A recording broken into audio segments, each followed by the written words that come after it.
Today marks 100 years since the Tulsa Race Massacre, an event that has gained much more prominence and knowledge in recent years. President Biden is headed to Tulsa, Oklahoma today to commemorate the event. And the administration at the same time is also announcing some new actions to try to combat the racial wealth gap. Our Rick Newman is here with more details on that. So, Rick, what is in this proposal?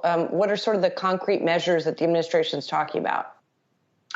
Julie, the White House cites research showing that the average wealth of a black family in the United States is only 13% of the average wealth of a white family, and they want to begin to redress that. So there are two different types of things Biden's going to talk about today. First are a couple of administrative actions. They want to direct more federal contracting to what they call disadvantaged businesses. Many of those are minority-owned businesses. And then they also want the Housing and Urban Development Agency to find ways to address an issue with depressed appraisals in black neighborhoods. There's been some recent research on that showing that appraisals just are remarkably low compared with similar houses in other types of neighborhoods.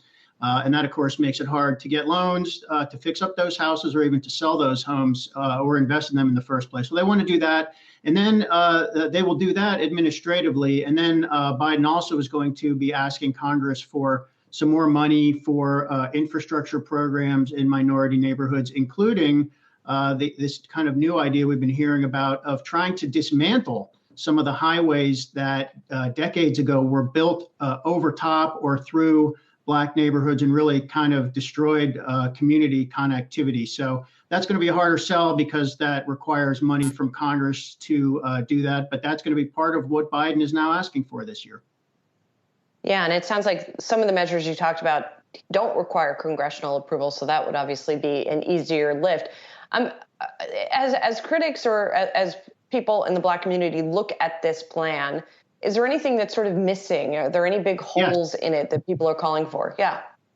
Yeah, I mean, this is much more than we heard about from the Trump administration. So in that regard, activists welcome this news. But there are two things that are not in here that some people would like to see. The first is student debt forgiveness for black students. And there's also research on that showing black students just carry a heavier load in terms of debt relative to income once they get out of school. Biden did say while campaigning that he favors some debt forgiveness across the board, but he has not actually proposed that now that he's president. It's obviously controversial.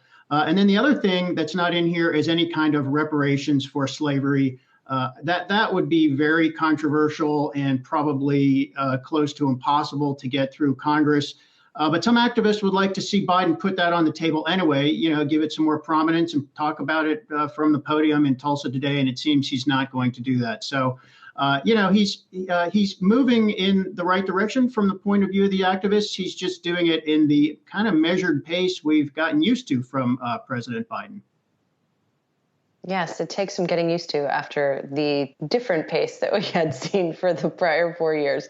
Thanks, True. Rick. Appreciate it.